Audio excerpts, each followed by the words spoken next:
In my medical intuitive work, I work with clients lots of times over a span of time. And interestingly enough, today, this has been a good week, a client wrote me and he said, I'm cancer free. I started working with him about 3 years ago and he was smoking.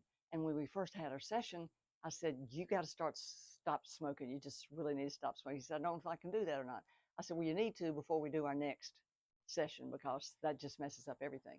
And he said, okay. So about a year later, he called me and he said, I've quit smoking. I'm ready to go on my health journey now.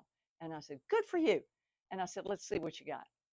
And when we looked inside, he had cancer. He had some lung cancer and Hodgkin's lymphoma in his glands. And so he said, well, I'm not going to do anything about it.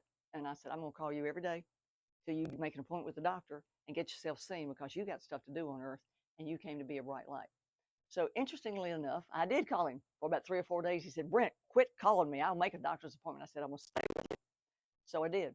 And then he went to a hospital and they weren't paying attention to him. I said, you need to go to this hospital. He said, no, I don't know if I want to go there. I said, you need to go to a research center and a hospital. And so he did. And now today he called me and it's been a year and he's cancer free. So medical intuitive work to me involves being proactive with your client and nudging them where they need to be nudged and helping them navigate the journey that's really strange and new and different when they're trying to save their life. Thanks for listening.